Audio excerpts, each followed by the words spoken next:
Today we're going to talk about how love languages relate to getting your ex back.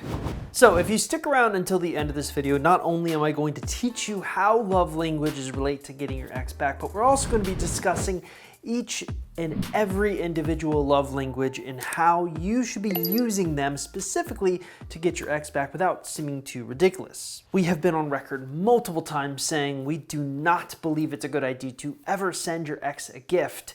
Well, we're going to talk a little bit about that specifically if you have an ex that has a high gift receiving love language metric, how to handle that.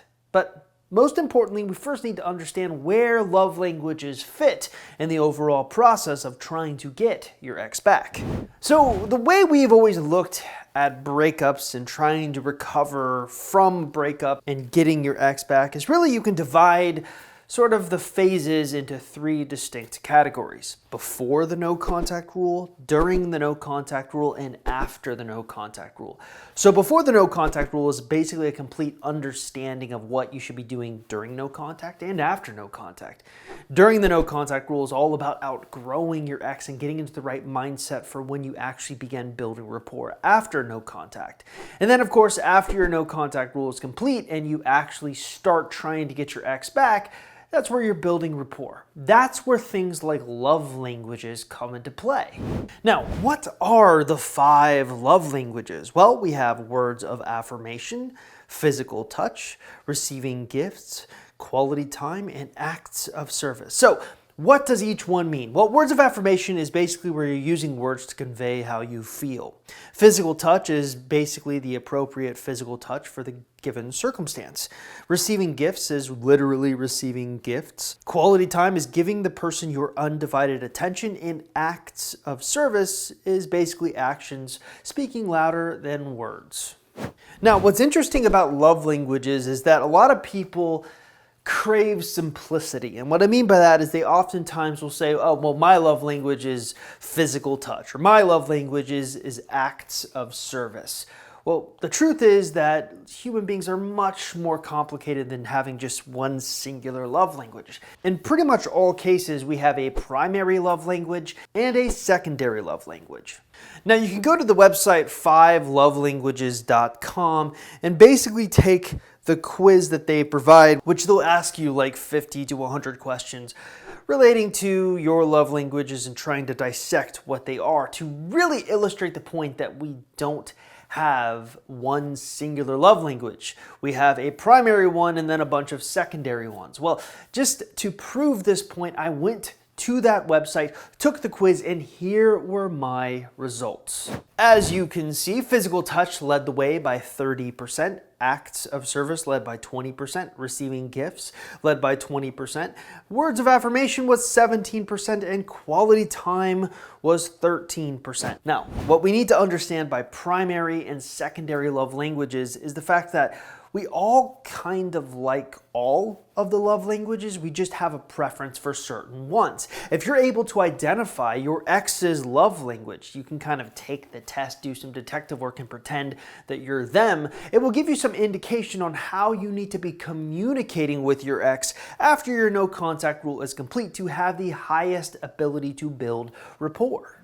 Now, before we actually start talking about specifics in how you should be building rapport with each one of these specific love languages, we need to first start talking about the pillars of breakup psychology. The truth is that there's 2 pillars when it comes to helping you build rapport. We have attachment style theory, which you've heard me talk about extensively on this YouTube channel, on our podcast, and on our websites. And then we have, of course, the love languages. These 2 theories and concepts will actually help you understand the psychology in different areas.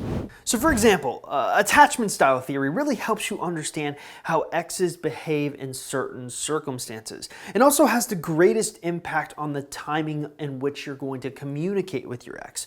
For example, we know that people with avoidant attachment styles tend to take longer before they warm up to you.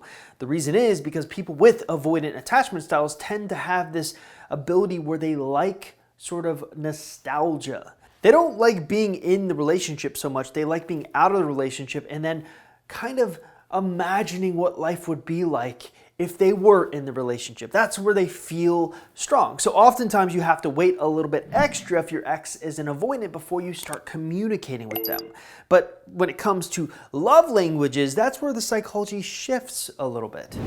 Hey there, real quick, I want to say that if you're new to this YouTube channel or you're trying to figure out what you should be doing to get your ex back and you're trying to learn if you even have a chance in your specific circumstance, probably the smartest thing for you to do is actually stop by our website, www.exboyfriendrecovery.com, or take our Ex Recovery Chances quiz that can be found at exboyfriendrecovery.com. Now, if you're watching this on YouTube, taking that free quiz is super easy to do. All you have to simply do is look in the description link below this YouTube video and click on the link you see there. It will take you directly to the quiz where you can fill it out and get an easy answer on what you should be doing going forward and overall what your chances look like in your specific situation. All right, so let's get you back to the video. You see, love languages really help you understand how to communicate effectively with your ex, and also has the greatest impact on the type of topics you're going to choose when you do communicate with them and how you're going to express interest.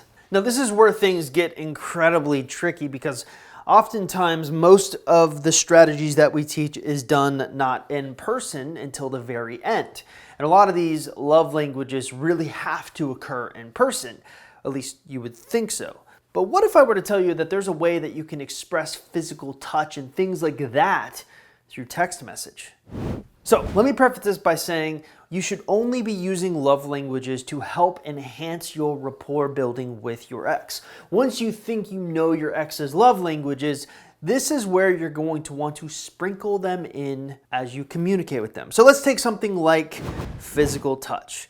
There is something that you can do through text called physical touch reminders. This is where you talk, text, email specific physical things you could do to your ex. Now, this is not meant to be intimate. This is meant to be very simplistic. So Coach Anna and I were doing an interview where she talked about a very similar situation where it was about New Year, so it's extremely cold where she was, and her husband was complaining to her over text that it was extremely cold outside. Well, one of the things that she did to tap into his physical touch was a physical touch reminder. She basically said, well, if I was there with you right now, I would take your hands and put them on my cheeks because my cheeks would warm them up. And he specifically mentioned that this was a text message that he thought about constantly for days. So basically, a physical touch reminder is anything that you text your ex that can imply a physical interaction or can visually stimulate them. Usually it's going to be something like, well, if I were there with you right now, X, Y, and Z would occur. Now, it's important to not take this overboard. Sometimes women and men have a tendency to go way too intimate, way too fast. This is meant to be very light and basically just tap into some light physical touch reminders. But what about something like acts of service? Well, there's a number of things that you can do, but really probably the most clever ninja way to tap into acts of service with your ex is to actually do acts of service. So this is things like helping the homeless, or actually taking your time to volunteer and posting about it on social media. So when I was growing up, a big thing was Habitat for Humanity, which is like churches would team up and spend money to build houses for underprivileged families. And they would actually have their members build the houses, and I would volunteer for that every once in a while, or rather my mom would force me to volunteer for that. So one of the ways that you can really dive into acts of service is not by bragging about you volunteering at a church for Habitat for Humanity or feeding the homeless, but it's actually just to do those things, not care about what your ex thinks, but post them on social media. What about quality time? Well, the cool thing about quality time is it's kind of already baked into our strategy. Our strategy is to subtly, but very surely and methodically build up the type of time that you and your ex are spending together. So immediately after a no contact rule is complete, you are communicating with your ex, but you're communicating in a very light way. The communications are not lasting very long. Oftentimes they're just through text message, and then as you go on, tide theory dictates that as the tide comes up, it kind of comes in very gradually. You're gradually extending the types of conversations you're having so that they're more meaningful, but also the lengthier. So this kind of already happens. You're technically, as you're going through the value ladder concepts that we teach on this YouTube channel and on our websites and on our podcasts, you are going to be building sort of credibility through quality time more and more and more. And then the most obvious way of doing this is once you've built up enough value, you can actually see your ex in person and consistently spend quality time with them. But one specific note I would like to point out is that not all quality time is created equal. There's a difference between spending time with someone and spending quality time with someone. Probably the most prime example I could think of is if you and me are spending time together, but you're on your phone 60% of that time, that's not so much quality. But if you're engaged with me in some sort of problem-solving discussion or some sort of philosophical discussion, all of a sudden this becomes quality time. And then of course we have words of affirmation. I would think this would be incredibly obvious, but words of affirmation is when you're kind of giving your ex compliments. I would actually say probably a better way of doing this is not to specifically compliment your ex on their looks, but rather to compliment them on something that no one else really compliments them on. Usually this is best if you can kind of combine it with one of their hidden passions. You'll often hear me talk about hidden passions with exes, kind of those things that they're extremely passionate about, and so passionate about they guard it to the point where they don't really want to tell anyone else except their really close friends. If you compliment them on an aspect of that hidden passion, it gives you brownie points and it does feel like words of affirmation. And then finally we have receiving gifts. Now, I have been on record saying I'm not a huge fan of quote-unquote receiving gifts, but if there's ever a time to do it, it's when you basically have gotten them back. Now, I guess the problem I have with people thinking that they have their exes back is a lot of times when they think they have their exes back, they really don't. So just on the safe side, if I was you, if you haven't gotten your ex back, the only time I think you should give your ex a gift is probably when you are on the precipice of asking for them back. Probably a great way of doing this is to actually involve yourself in the gift. So if things are pretty much close to the point where you're getting back together, let's say you're a female, you're very close to getting back together, but your ex just will not ask for you back. So what you could do is take them out on an extremely romantic date, and the date is essentially the gift.